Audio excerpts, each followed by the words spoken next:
Even as we get out of the COVID-19 pandemic, Kenyans suffered more respiratory diseases than any other disease last year, according to the Economic Survey Report of 2023.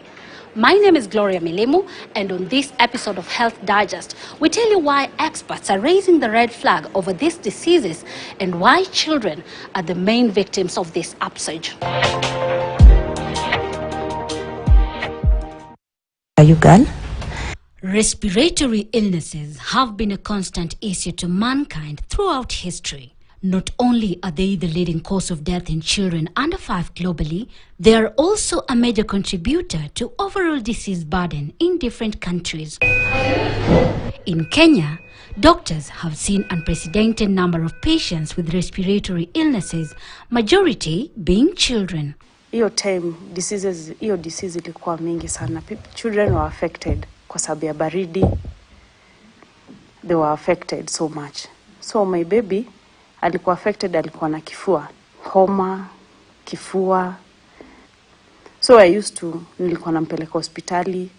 This group of diseases, according to researchers in the country, accounted for the highest disease caseload at 19.5% in 2022. Malaria follows closely at 11.7%. When we talk about respiratory infection, it's also good to look at demographics. Children suffer a lot of respiratory infection, and majority of them tend to be common cold. Common cold is caused by one of the common respiratory viruses we call rhinoviruses. And there are so many varieties or very many subtypes of rhinoviruses.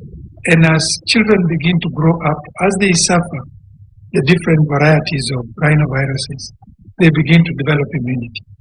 And for those who have been parents, will actually ascertain to this, that you are usually in and out of hospital because of upper respiratory and sometimes lower respiratory in children. Kwa mwezi huwezi pita kama hujapeleka mtoto hospitali.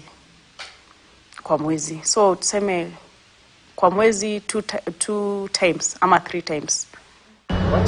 Infectious diseases expert Dr. Adil Shah, who is also a pediatrician at the Aga Khan University Hospital in Nairobi, says the current upsurge corroborates the Economic Survey Report of 2023's findings, as more patients continue to present with these diseases compared to what has been witnessed in the previous years. We have noticed that there had been an uptick in the number of infections, respiratory infections that we are seeing presenting both in the outpatient and actually even in the admissions.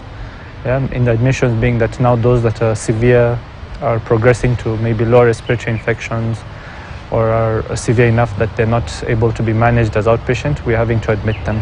Although a global burden of disease study of 2020 reveals fewer deaths related to lower respiratory tract infections than what was witnessed 2 decades ago, too many people are still dying from respiratory diseases.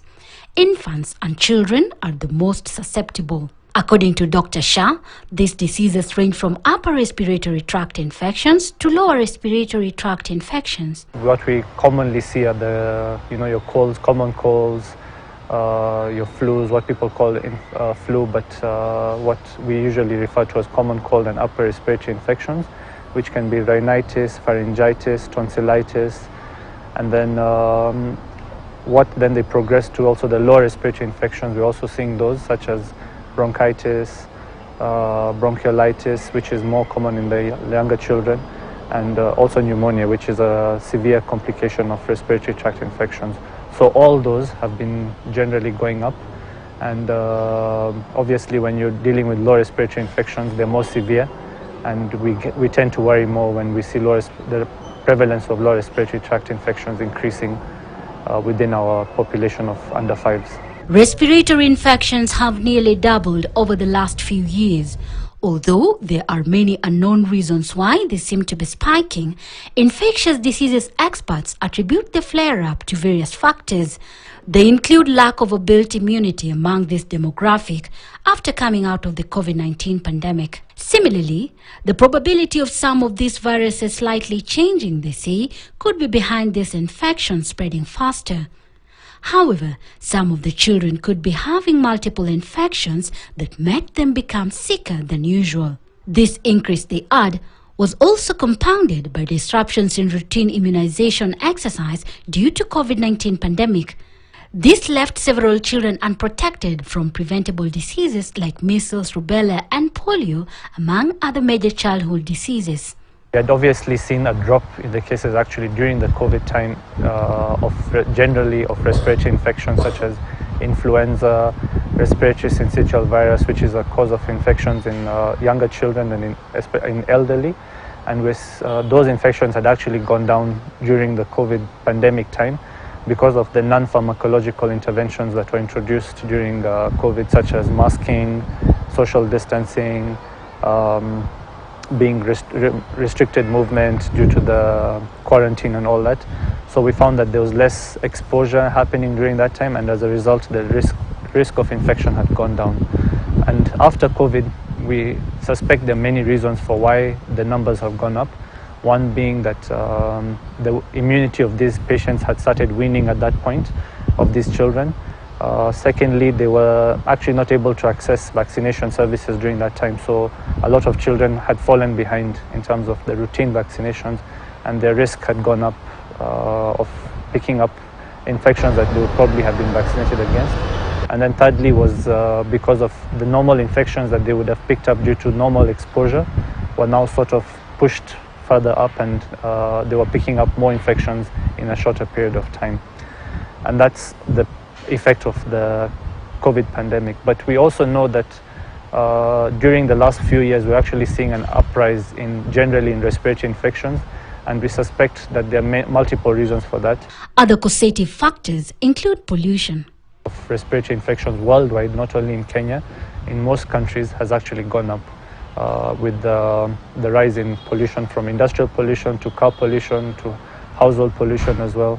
And in our setting, we also seeing that there's the use of unclean fuels such as biomass, charcoal, wood for burning, those kind of things, leading to exposure to household smoke, has increased the risk of these children picking up not only infections but also being at risk of allergic conditions that then increases the risk of infection. On average, one is likely to spend between 15,000 and 20,000 shillings per hospital visit for respiratory illnesses among children.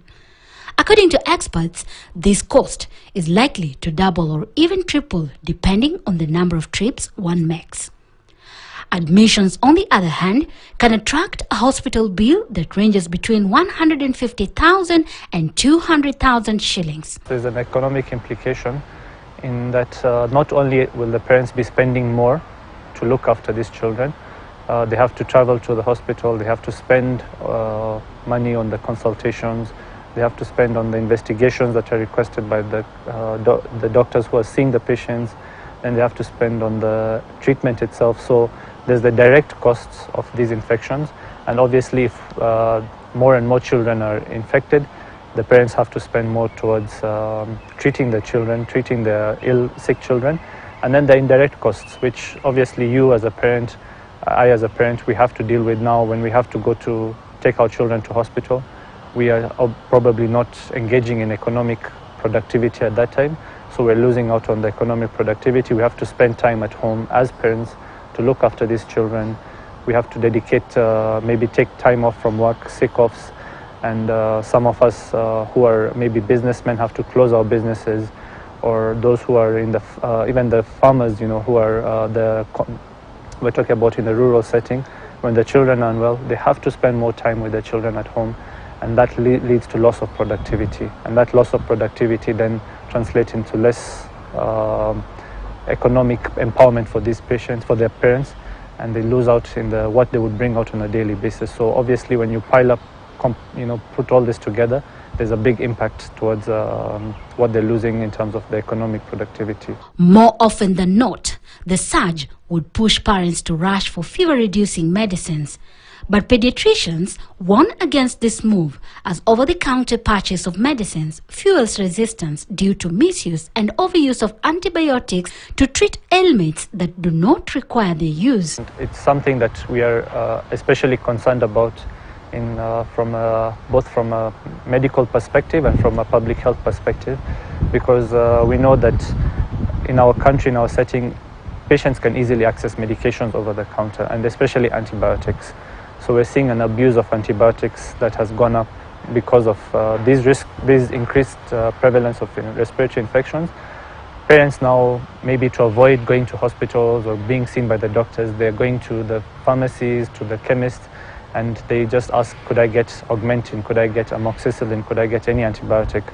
And as you're aware, majority of infections in this age group, or even in the general age group, are due to viral infections. The respiratory infections will be due to viruses, and antibiotics do not have a role in that setting. So we're exposing the children, we're exposing the general population to these antibiotics at a younger age, and they're being exposed to the wrong antibiotics, to the wrong dose of antibiotics, which then leads to antibiotic resistance, which leads to antibiotic side effects. So down the line, we will be seeing a rise in the rate of resistant infections, which will then have a bigger impact on our setting. And according to the WHO, they predict that countries like Sub-Saharan Africa will see almost 50% of our infections will be due to resistant infections. So, that's worrying when you don't have the resources to treat such resistant infections. What will we do as a country when we have such a high burden of resistant infections? Alternatively, to alleviate symptoms of respiratory infections like the common cold that fuel abuse of antibiotics, Dr. Shah recommends the use of home remedies. The general principles of viral infections are the same whether you're in Kenya or in any other country. The general principles are that drink lots of fluids, rest at home, encourage good diet, avoid things that will make the infections worse, so such as being exposed to smoke and taking cold drinks. We generally avoid, just those will make the infections worse. So we advise patients to actually practice home remedies. And then, in our setting, which in our culture is about taking ginger and hot water, which is a very good combination, and it helps with not only with soothing, and it also has some natural probiotic effects. So we encourage patients to look into home remedies rather than rushing to the chemist to purchase medicines. And then if need be, you can take simple medicines such as paracetamol to manage things such as fevers or discomfort or irritability. There is also the ability to diagnose respiratory diseases like tuberculosis among children. This has also been shown to play a critical role in curtailing the spread and impact of the bacterial disease among this population. With TB, it's one of the more what we call a diagnostic dilemma in children, because they will not be able to, first of all, they're not able to talk, they're not able to express themselves, especially younger children. And then even older children, they don't have classical symptoms as adults where they'll say, I'm having difficulty in breathing, I'm having chest pains. With children, you really have to have a high index of suspicion as a clinician. Look out for things like faltering weight gain. They don't gain weight, they start losing weight. Their milestones start falling behind. They will. A child who was able to sit up suddenly is not able to sit up. They lose head support. They begin to show signs of malnutrition, and then they have recurrent chest infections. So normally, if you start seeing such things, especially recurrent chest infections with symptoms of weight loss, with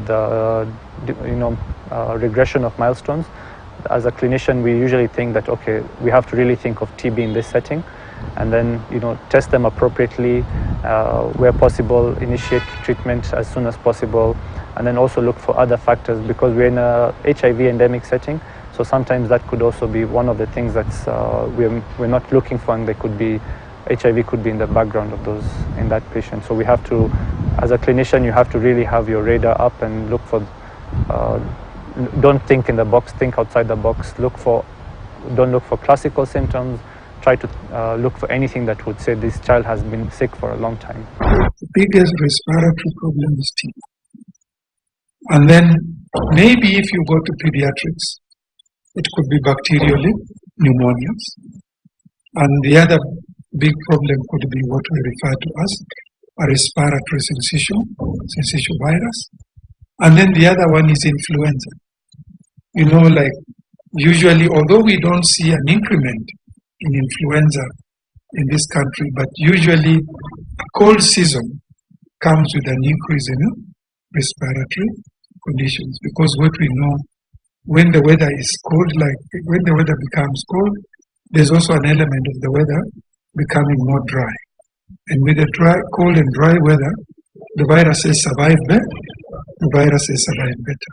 So you actually begin to see an increase in number of respiratory viral infections. So in children, it could actually be mainly bacterial pneumonias and a respiratory syncytial virus infection, and also in influenza. But overall, the respiratory disease we are dealing with, which is a major problem, remains to be what? Tuberculosis. Highly infectious respiratory diseases left at least 90,000 people infected in the country in 2022. To roll back this, scientists from the Kenya Medical Research Institute, KEMRI, developed a drug that shortens the treatment duration of the disease from 6 to 4 months. This lessens the burden of medications for patients. Our target for tuberculosis is to make treatment much easier for the patients who have it. Currently, the treatment of tuberculosis is 6 months, and previously it was about 18 months. Through research from this center, we have managed to bring the treatment to about 6 months. And we continue to search for more short treatment regimens for tuberculosis, either drug-sensitive tuberculosis or drug-resistant TB tuberculosis. Our target is to make the patient more comfortable in being compliant or adherent to treatment so that we get cure for TB. Whenever you have chronic illnesses, especially of the respiratory tract, going on for longer than 2 weeks, 3 weeks, when you're going into months now, seek services in a healthcare facility, get tested for TB. Simple tests such as doing a chest x-ray, checking the weight of the patient, monitoring the weight, looking at what is the weight's nutritional status, and then looking for signs of TB in other sites just besides the lungs. Because as I told you, in children, there's a high prevalence of the TB spreading from the lung to other parts of their body. And that can be very devastating, can cause severe illness, severe impairment, especially if it goes to the brain or to other parts of the body. So if you pick it up early, you can avoid such complications occurring. So early diagnosis leads to early treatment. And if you treat properly, you can actually clear it from their bodies, and they can have normal childhoods and grow into normal adults. Similarly, through its Center for Respiratory Diseases Research, the Institute is also working on 2 promising TB vaccines for both adults and children. We enrolled 851 newborns at birth here in Nairobi and about 812 in Siaya. And we vaccinated them in 2 groups. One is an improved BCG, that's called a recombinant BCG vaccine, and then comparing that to BCG, and we are trying to look at prevention of infection from TB and subsequently preventing disease. When it comes to addressing respiratory diseases, experts say the role of research cannot be overlooked. After all, it plays an important role in the prevention and treatment of these diseases. A lot of our treatment, our diagnosis is evidence-based.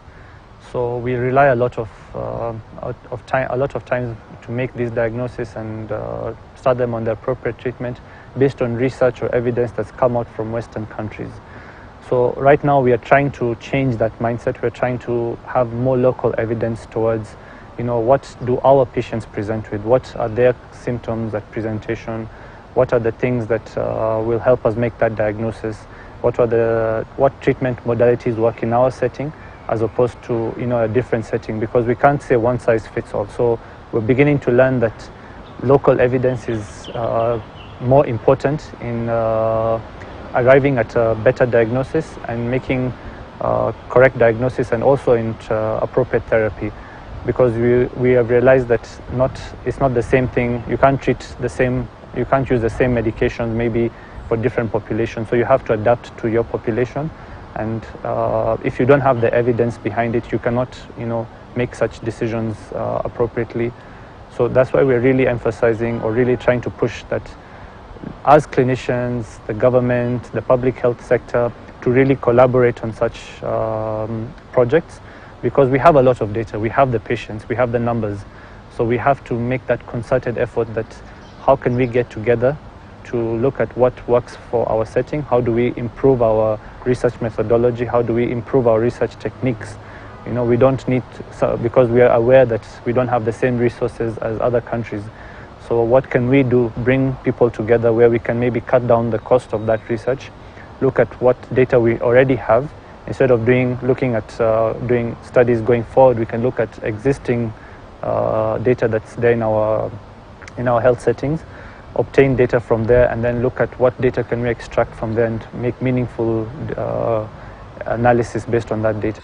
Overall, infectious diseases experts note that the burden of infections can reduce significantly, but only if and when parents and guardians practice good hygiene, covering the mouth while coughing, washing hands with soap and water, or sanitizing regularly, and ensuring to keep up to date with childhood vaccination, among other little but critical steps that one can embrace. Above all, breastfeeding as recommended to help build babies' immune system and protect them from illnesses